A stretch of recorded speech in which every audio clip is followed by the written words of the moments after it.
따뜻한 햇살과 모든 것이 무르익는 여름에 시원한 바람과 같은 주님의 교회의 매일 말씀 묵상에 오신 여러분들을 환영합니다. 안녕하세요 성도 여러분. 8월 29일 화요일 말씀 묵상 시작하도록 하겠습니다. 오늘 함께 묵상할 말씀은 사도행전 28장 1절에서 5절까지의 말씀입니다. 읽겠습니다. 우리가 구조된 후에 안즉 그 섬은 멜리데라 하더라. 비가 오고 날이 참해 원주민들이 우리에게 특별한 동정을 하여 불을 피워 우리를 다 영접하더라. 바울이 나무 한 묶음을 거두어 불에 넣으니 뜨거움으로 말미암아 독사가 나와 그 손을 물고 있는지라. 원주민들이 이 짐승이 그 손에 매달려 있음을 보고 서로 말하되 진실로 이 사람은 살인한 자로다. 바다에서는 구조를 받았으나 공의가 그를 살지 못하게 함이로다 하더니 바울이 그 짐승을 불에 떨어버리매 조금도 상함이 없더라. 아멘. 크리스찬은요, 하나님께로부터 부르심을 받은 자임과 동시에 보내심을 받는 자들입니다. 하나님께서 우리를 부르실 때에는요, 우리와 만나주시며 우리가 어떠한 존재인지, 하나님께서는 어떠한 존재인지를 알려주십니다. 그리고 그와 함께 우리를 구원해 주십니다. 근데 우리가 항상 기억해야 하는 것은요, 거기서 끝나서는 안 된다라는 것입니다. 아, 나는 구원받았으니까 안전해. 아, 나만큼은 구원받았으니까 괜찮아. 그런 마음만을 가지고 가만히 있어서는 안 된다라는 것입니다. 왜냐? 주님께서 우리를 부르심과 동시에 보내시기 때문입니다. 우리는 세상에 보내심을 받았습니다. 그 이유는 무엇입니까? 하나님에 대하여, 하나님의 복에 대하여, 하나님의 사랑과 하나님의 은혜에 대하여, 복음에 대하여 나누기 위해서 보내심을 받았습니다. 그리고 우리는 이것을 한 단어로 이렇게 말합니다. 사명이라고. 우리 모두는 이 사명을 가지고 있습니다. 피할 수 없습니다. 꼭 행해야 합니다. 쉽지 않은 일이고요. 당연하게도 어려운 일입니다. 그런데 감사하게도요, 우리는 이것에 대해서 두려워할 필요는 없습니다. 왜냐? 하나님께서 우리와 함께 해주시기 때문입니다. 하나님께서 그 사명을 이룰 수 있도록 우리에게 능력을 주시기 때문입니다. 그렇기에 우리는 믿고 나아가는 것입니다. 일이 잘 풀려서 그럴 때만 이 사명을 감당하는 것이 아니라 일이 잘 풀리지 않을 때에도 이 사명을 기억하며 우리는 믿음으로 나아가야 합니다.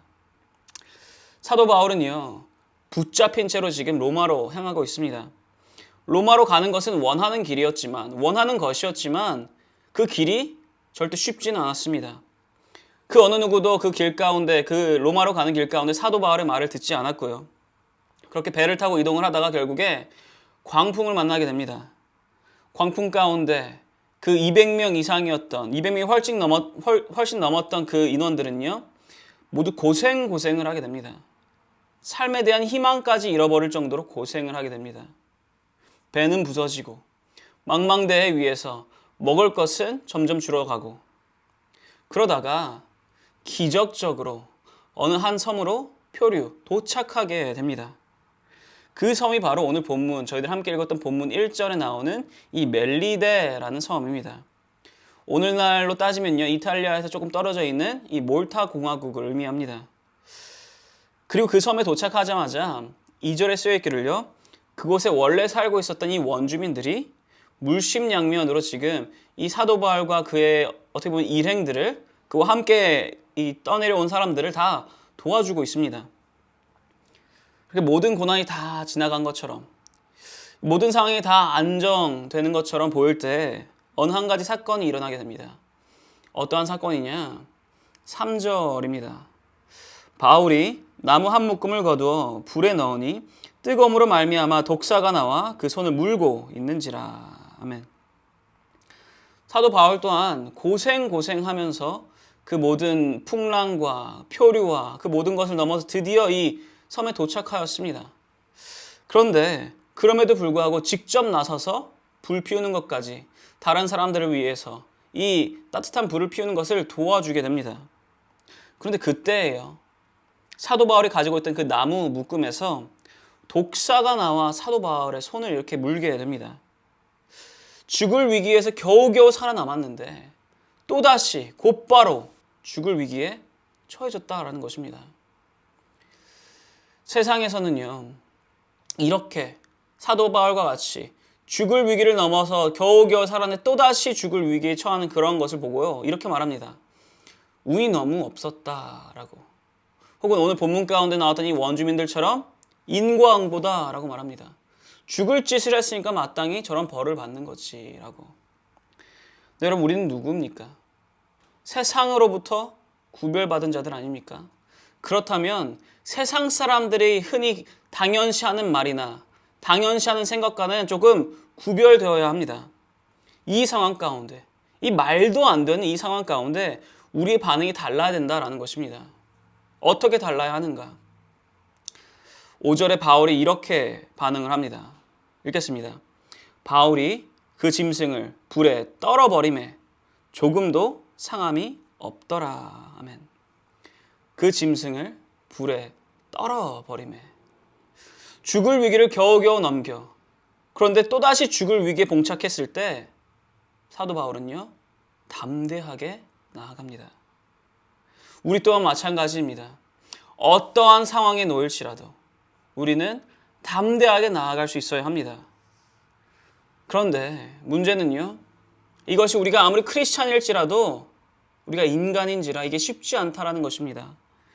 시간이 훌쩍 지나서 다시 그 고난에 있었던 그 죽을 위기의 상황을 다시 돌아본다면 침착하게 돌아볼 수 있을 것입니다. 하지만 그 당시 그 상황 속에서 그 고난의 한 중심에 있을 때는 그게 쉽지 않다라는 것입니다. 그렇다면 우리는 사도 바울과 같이 똑같은 크리스찬인데 어떻게 해야지 그 사도 바울과 같이 그 순간, 그 고난의 중심에 있을 순간에 담대할 수 있을까요? 사도 바울이 담대할 수 있었던 이유, 어차피 천국에 가게 되니까? 아닙니다. 사도 바울은 기억하였던 것입니다. 하나님께서 자신에게 부여한 사명이 무엇인지를 기억하였던 것입니다. 그리고 그 사명을 위하여 하나님께서 함께 하시고 능력 주심을 굳게 믿고 있었기 때문입니다. 분명 주님께서 사도 바울에게 이렇게 말씀하셨습니다. 사도행전 27장 24절입니다. 바울아, 두려워하지 말라. 내가 가이사 앞에 서야 하겠고 또 하나님께서 너와 함께 항해하는 자를 다 내게 주셨다 하였으니. 아멘. 사도 바울은요, 주님께서 말씀하신 이 말씀, 주님께서 주신 그 확신의 사명, 주님께 부여하신 이 사명과 주님께서 주신 그 능력을 굳게 믿었던 것입니다. 그러자 그 결과가 무엇입니까? 5절 이 하반절에 쓰여있기를 바울이 그 짐승을 불에 떨어버리매 조금도 상함이 없더라. 조금도 상함이 없더라. 사랑하는 성도 여러분, 고난 가운데, 광풍 가운데, 이 독사에 물리는 그 죽음의 위협 가운데 우리가 담대할 수 있는 자와 담대할 수 없는 자의 차이는 바로 이것입니다. 사명을 아는 자와 사명을 모르는 자. 결국 사도 바울은요, 이 모든 일과를 통해서 결국 로마에서 뿐만이 아니라 이 몰타 공화국, 이 멜리데 섬에서도요, 하나님의 복, 하나님의 사랑, 하나님의 은혜를 선포하고 나누게 됩니다. 복음을 전하게 됩니다. 그렇게 지금 이 시대 이 몰타 공화국은요, 인구수의 약 90% 이상이 크리스찬이다라고 합니다. 사랑하는 성도 여러분, 고난은 계속 있을 것입니다. 하지만 담대하게 나아가시기 바랍니다. 사망의 음침한 골짜기를 다닐지라도 우리가 해를 두려워하지 않는 것은 주께서 나와 함께 하심이라. 주님의 지팡이와 막대기가 나를 안위하심이라. 이 말씀 믿으시며 나아가시기 바랍니다. 고난 속에서도 주님께서는 분명히 우리와 함께 하시며 우리에게 능력 주실 것입니다. 지켜주실 것입니다. 우리의 사명을 이룰 때까지 조금도 상함이 없을 것임을 굳게 믿고 나아가시기 바랍니다. 여러분들의 사명은 무엇입니까? 주님 안에서 이 사명을 확신하시고 나아가시기 바랍니다. 믿음으로 나아가시기 바랍니다. 그럴 때 우리는 그 고난의 중심 가운데 두려움과 걱정이 아니라 이 사도 바울과 같이 담대함으로 나아갈 수 있을 것입니다.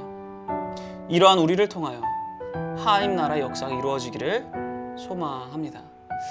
기도하겠습니다. 하나님 아버지, 감사드립니다. 주님께서 언제나 어디서나 우리와 함께 하시며 우리를 지켜주시며 우리를 인도하심을 굳게 믿습니다. 주님께서 부여하신 그 사명을 이룰 때까지 그 어떠한 조금도 상함이 없을 것임을 믿습니다. 주님, 이러한 우리를 이끌어 주시고 인도해 주시며 그렇게 주님께서 선하려고 하시는 그 역사에 동참할 수 있는 그 기회를 허락하여 주시옵소서. 함께하여 주시며 더욱더 담대하게 나아갈 수 있도록 우리를 붙들어 주시옵소서. 감사합니다. 주님, 살아계신 예수 그리스도의 이름으로 기도드렸사옵나이다. 아멘. 화요일 기도 제목으로 기도하기를 바랍니다. 첫 번째로 다 함께 기도하였으면 하는 것은 교역자분들의 가정과 사역을 위해서 기도해 주시기 바랍니다.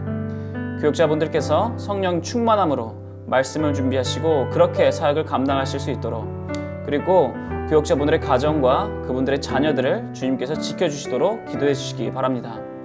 두 번째로 다 함께 기도하였으면 하는 것은 화요 중보기도 모임을 위해서 기도해 주시기 바랍니다.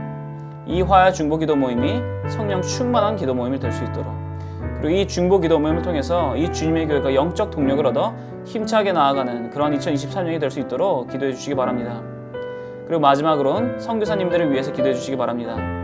IT의 박동환 선교사님, 우즈벡의 강세르게이 선교사님, 러시아의 김성종 선교사님, 그리고 브릿지 미니스트리의 김용수 간사님을 위해서, 이분들의 사역과 이분들의 가정을 위해서 다 함께 기도해 주시기 바랍니다.